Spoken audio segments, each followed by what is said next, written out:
Hey, great to see everybody tonight. This is Coach Brown with Westside Football Academy, and tonight's topic is off-season camps. So what we're going to do is we're going to give you guys an opportunity to learn what are some of the different types of camps that your player, your potential player, might be exposed to throughout the college recruiting process.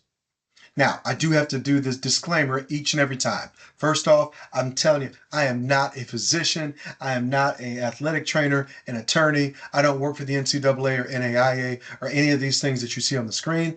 Instead, I am just a dad that's trying to help his son live out his dream, which is to play collegiate football at that next level.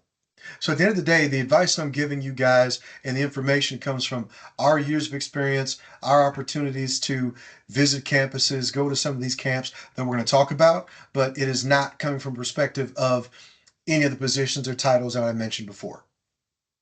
Now, in case you want to connect with me, for those that have not already, you can definitely find me on LinkedIn, and I'm just at Lloyd Brown on LinkedIn. Also, using this QR code can help. If you're looking for me on Twitter, I'm at Coach Lloyd Brown on Twitter, and then from there, Westside Football Academy on Facebook. Feel free to reach out, feel free to connect, and we've got all sorts of links to motivational videos, other bits of information about some of our upcoming products, camps, clinics, and individual workouts too.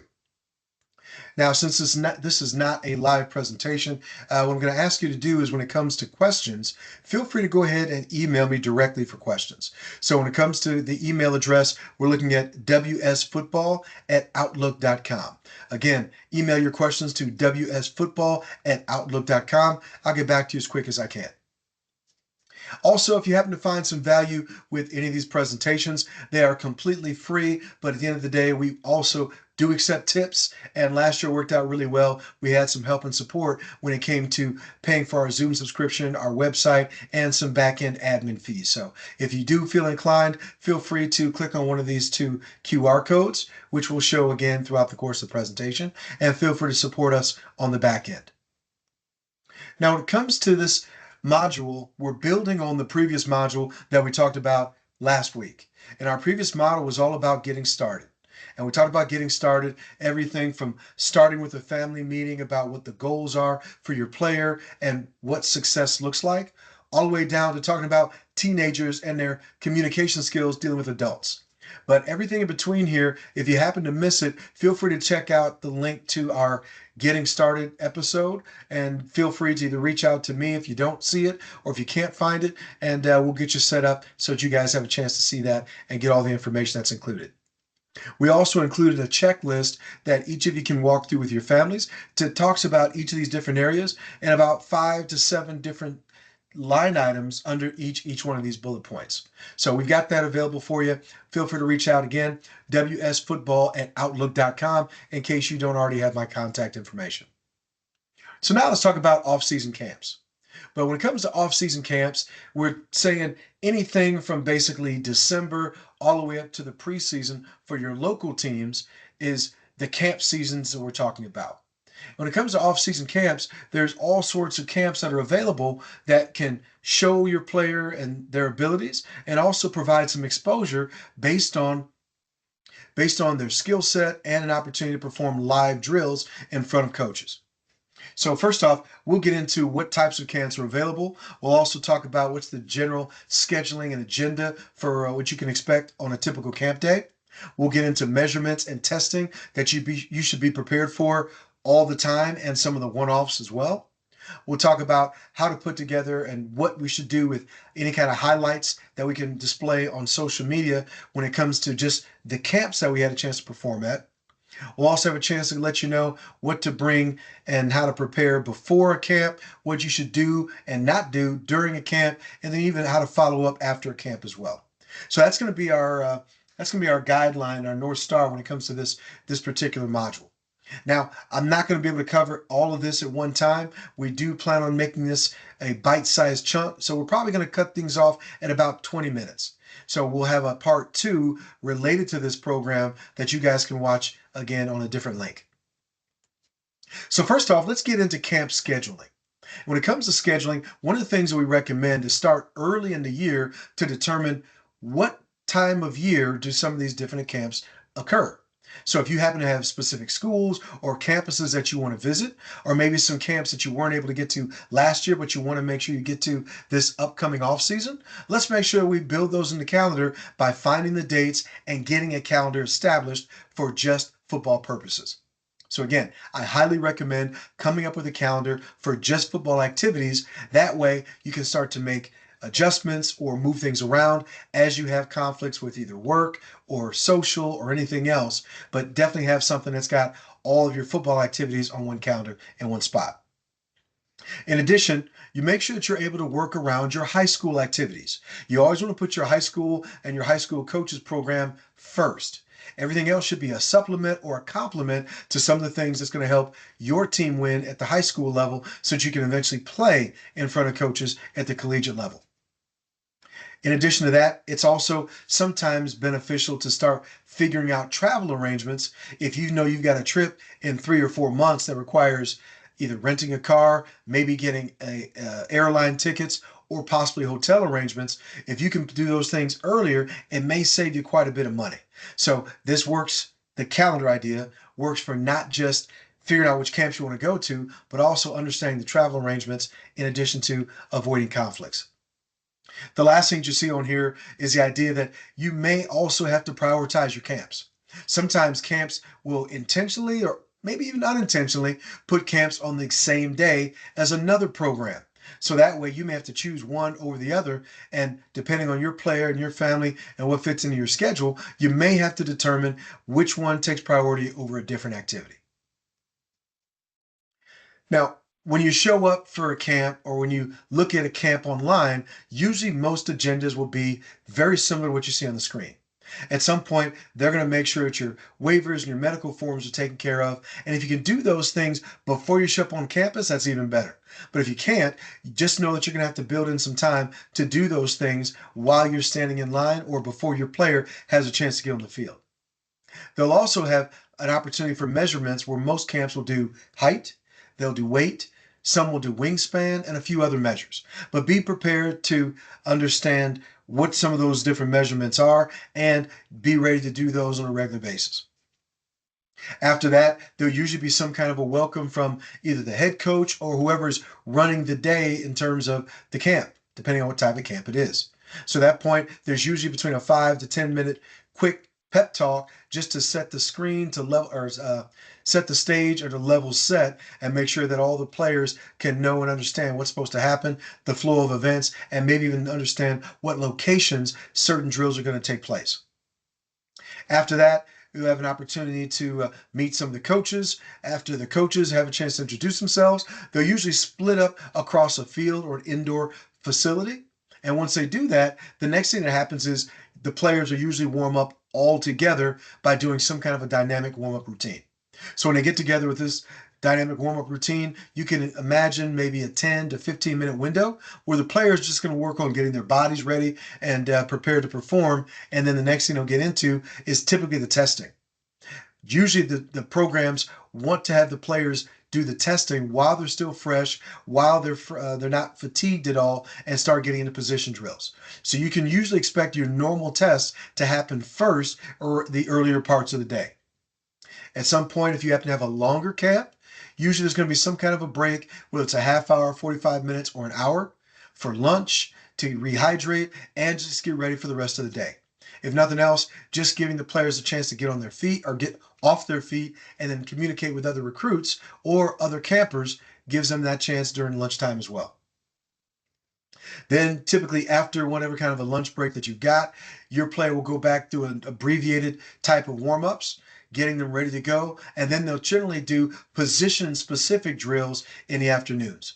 Those position-specific drills will usually start with just technique, and then we'll have competitive drills where you'll get an opportunity to compete against someone on offense or defense and go one-on-one or two-on-two, depending on the type of drill and the positions that your player's competing in. At the end of the day and all the drills are done, usually there's going to be a player dismissal where all the players will come back together. Whoever's running the event, whether it's a head coach or a camp coordinator, they will have some parting words for your players before they decide to take off and go back home to their houses. So that's what you can expect for a typical camp agenda. They're usually an all-day event, so most will start around 9 a.m. Some that will end around 3, some will end around 4 in the afternoon, but generally expect a longer day that has these activities. As we look at some of the measurements here, what you see on the screen is my son going through a wingspan measurement at the University of Illinois. So at this point, they're bringing through probably about maybe 100 to 150 different players, and they'll break them up as best they can by alphabetical order with last names, or they'll have some other systems where they'll try to filter guys through and get them through the process as quickly as possible. But generally, everybody's going to look for heights and weights. They'll be plugged into some kind of a spreadsheet, so in that way they can be filtered and they can be looked at by some of the coaches and recruiting coordinators after the players have left. Next, some camps will take a look at wingspan and also hand size. So those are sometimes determining factors based on position, where usually the bigger the better, the longer the wingspan, the better as well. Some camps will take a look at shoe size. Most will have some kind of a shirt for each camper, so they'll write down what their shirt size is, and most of the times you're dealing with t-shirts or maybe a long sleeve shirt as well. Other things that they may measure is or may give out early is numbers. So just imagine like some kind of a mini marathon or marathon when there's a bib and there's numbers on the bib on the front or the back of a player's jersey. They'll give those out as needed, so that way that number can coordinate with your player's name and all the drills, the times, the heights, and the weights that'll be plugged into the spreadsheets that coaches and trainers can look at sometime down the road. They'll also usually assign groups for players at the same time. So groups may be all seniors or juniors or sophomores or freshmen, or they may be all junior college transfers or transfer portal kids. But usually when it comes to the different t-shirts or jerseys that are given, usually there's a color that represents what level and group that they should be competing against. That way, all the coaches and all the trainers happen to know exactly where they need to be, who they should be competing against, and if they're ready to come out next year or if there's 2 years before they graduate. When it comes to player testing, these are some of the standard testing that your player should always be ready to perform. First, the 40-yard dash. Hopefully you're working with either a high school coach, a position coach, a strength and conditioning coach, or maybe an outside trainer that's helping you get the best start and generate speed and power during that 40-yard dash. Next, usually there's a pro shuttle, which is called the 5-10-5, which means we start 5 yards to the right, touch the line, 10 yards to the left, touch the line, and then finish in the middle. It's a standard pro evaluation that measures agility of players and how quickly they can change directions. Broad jump is basically a standing broad jump, which is like a standing long jump. So your player will have an opportunity to bend their knees, swing their arms, and take one jump and explode out as far as they can moving forward. This gives people an opportunity to see how explosive players might be in the hips and the thighs and the glutes. There's also a 3-cone drill, which is pretty standard as well, which is sometimes called the L drill. The L drill determines how well can a player run 5 yards forward, turn, change direction, and then also lean their body and finish where they started. But at the end of the day, they call it the L drill because it's literally running in an L formation, which is timed, and there's a skill to it where you definitely want to get some practice, and you don't want your first opportunity to be when someone's timing you with their hand or with a laser timer. Some of the extras that you'll find occasionally will be things like vertical jump, which is jumping straight up in the air, 20-yard dash, which is a little bit more of a how quick can we get up to speed or full speed from a dead stop. In addition to that, you'll have some position-specific drills based on whether your player is on offense or defense and the different positions that are included in offensive and defensive football. Lastly, sometimes there'll be very position or program-specific drills based on what they do at that particular college, university, or for that exposure camp. So every now and then they'll try to throw you off just to see how well you compete if you're in a position to do things like the rest of their players. Now, when it comes to camps, this gives you as either a parent or as a family member or maybe a trainer that's trying to help a player get some recruiting looks. It gives you an opportunity to get some video, and with that video, you can make highlights from just that camp. So be prepared to take video with either a phone, an iPad, a camera, or whatever device makes sense. Also, be prepared to edit it at some point so that way you can upload it and put it on social media to show the rest of the world. But basically, that camp highlight will be a summary of the day, which shows how consistent your player is at doing different things. My son happened to be a receiver, so highlighting the different types of catches was something that was important for him.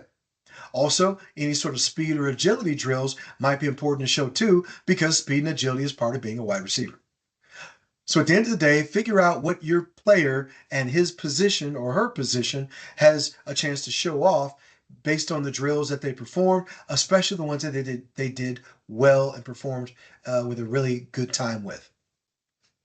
From there, once you have a chance to get your videos together, feel free to post those on social media. And as you post them on social media, it gives a chance for other schools, other programs, and other high schools, including yours, to see how well you compete on that particular day. Now, I can't remember where I got this from, but when it comes to social media, if you can edit the or trim the first and the last parts of each video and then combine some of the camp highlights together to make videos that are 10 seconds or less, that is ideal, especially for Twitter, aka X. Now, in order to get some good quality video during a camp, you can't be way up in the stands sitting in the highest round of the bleachers. So what you want to do is get as close as possible or zoom in as close as possible so you can isolate your player, and if you need to, point your player out so he doesn't get caught up in the crowd with all the other players that are in the video or in the frame. You also want to make sure that whenever you post any of these camp videos on social media, that you're thanking whoever put on the camp. You're including any tags for your local high school program and any of the colleges. If it happens to be a college camp, you want to include them on the tags as well, or anybody else that helped put on that particular camp.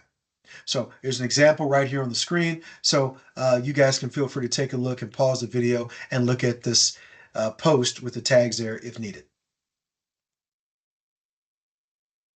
Now, there's also something to be said about if you know that some of the college campuses that you really want to play for are going to be coming up on your camp schedule, that maybe you want to do some camps before that just to get used to the processes, just to get used to the systems, and get some practice with the drills while you're competing against other people. So, in other words, necessarily you don't really want to have your first chance to do some of these tests, your first chance to understand the processes at your dream school when you get in front of those coaches.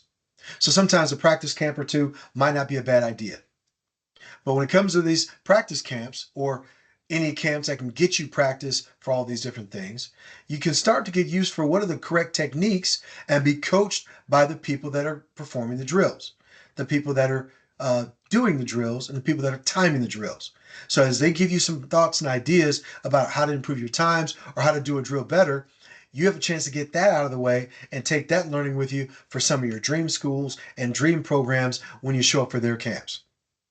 You also have a chance to see how they time when it comes to start and finish, whether you're using a hand timer or a laser timer. Now, obviously, a laser timer is going to be a lot more accurate, but when it comes to hand timing, you want to know when and how they're determining when you start, when you stop, and when you cross lines, or which body parts cross lines that tell them when they want to stop their clocks. You also want to get a chance, especially as a teenager, to start talking to coaches and recruiters as early as possible and generating small talk. So my son, as a freshman, was not very comfortable talking with adults and didn't really do a good job with eye contact and body language. But over time, he was an expert by the time that he was a senior.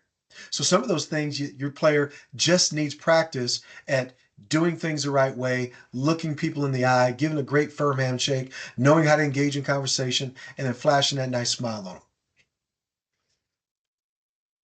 So the different types of camps that we'll get into are going to start with instructional camps. After instructional camps, we'll move to exposure camps. And after exposure camps, we'll talk about prospect camps, which are my personal favorite. So first off, as we get into instructional camps, the idea is this.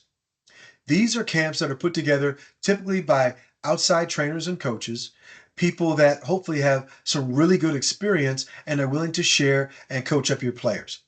But it's nice to get an objective perspective and some objective feedback and advice from somebody who is able to pour into your player that's not necessarily one of their high school coaches.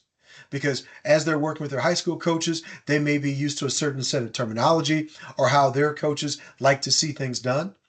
But once you start going to camps, now you're at the mercy of a new coach or one that you're not as familiar with and how they explain things and what they want to see in particular drills.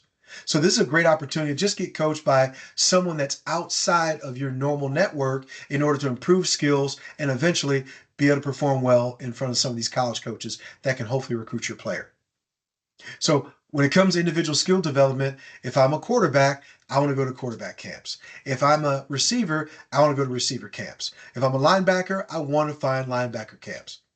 But as I start to find these camps, usually they're going to be position specific, or they'll be big enough that you come in and eventually split you up into position specific groups and then have an individual coach work with that group to teach them the stances, the starts, and any other position specific movements in order to be successful.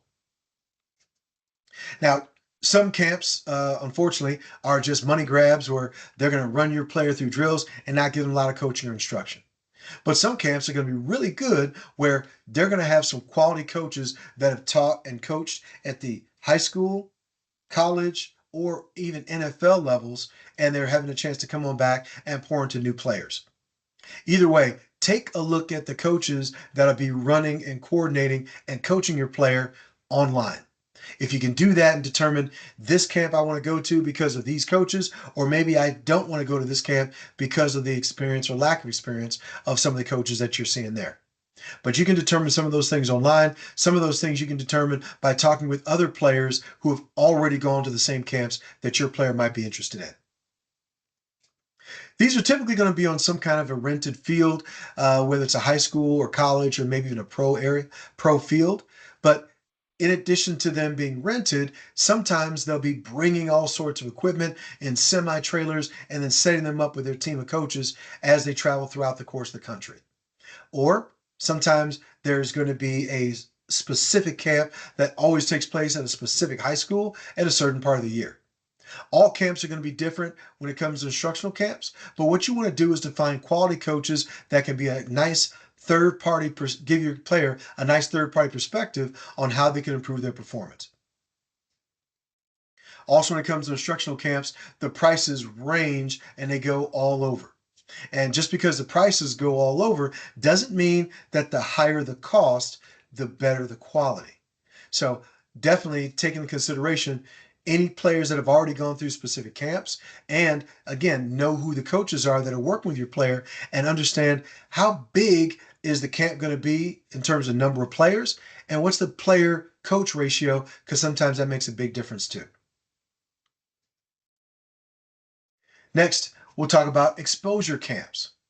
When it comes to exposure camps, the whole focus here is how can you get exposure where some of your times, some of your measurables are out there for recruiters and other coaches to take a look at. So exposure camps and showcases are usually going to be an opportunity to get those uh, specific timing, the measurables, and they'll ship and share that information with college coaches as needed. Or college coaches will come in and observe from the bleachers. And then as they want to see what results your player has, they'll have a chance to take a look and see what details and information have been collected already from the exposure camp or from the showcase. At that point, they can start following players or maybe even checking out some of their Twitter profiles and maybe some of their highlights on social media. But when it comes to exposure camps, the setup is going to be very similar to the instructional camps and some of the other agendas I talked about before. So they'll all start with measurables and testing. After that, they'll go ahead and share the information with coaches that are in attendance and also coaches that want access to the information but couldn't make it for whatever reason. Usually these are paid coaches and they're on paid fields. So usually these exposure camps have a coaches with a little bit more background experience in monitoring, evaluating, and coaching players. Now, because that's the case, you're usually going to pay for that a little bit on the back end. So when it comes to another advantage of some of these exposure camps and showcases, usually they're going to provide some kind of a write-up for each of the players that go through the camp. So they're going to highlight your player, they're going to have a picture of your player and discuss these are the things that player did well throughout the course of the day. These might be some of the things that they need to work on. But either way, you're going to get a chance to have a write-up for your player, a photo taken, and someone to coach your player on the field for 1 day, maybe 2 days, sometimes even 3. But again, you're going to pay for that kind of exposure and you're going to pay for some of those services. Now, one of the things I've always liked is it gives you a chance to compete with players outside of your regular football schedule, outside of your conference, and maybe even outside of your state. Because if you have a chance to go up against the best in the Midwest, obviously you're going to see multiple states and compete against them where if you are the top dog or the alpha in your area, you may not be when it comes to the Midwest or whichever part of the country that you're in. Last thing I'll say about these exposure camps and showcases, usually there's some pretty big ones that travel the country on a consistent basis. As you can see on the screen here, FBU, which is Football University. They show up in a number of different states, usually have a higher price tag, typically around $250 and up. Another one that we see here in the Midwest quite a bit is the Prep Red Zone series. And Prep Red Zone will give you an opportunity to compete. They'll run drills and do all the things like we talked about before, but they'll also provide those photos and write-ups that you can use for social media, but you'll usually pay somewhere around $100 to $150 for that exposure. So those are just some of them that we're familiar with here in the Midwest that are pretty consistent coming in on a regular basis. So at this point, we're going to stop now and pick up in another video so we can keep these at a very sizable duration and time length. So we'll see you when it comes to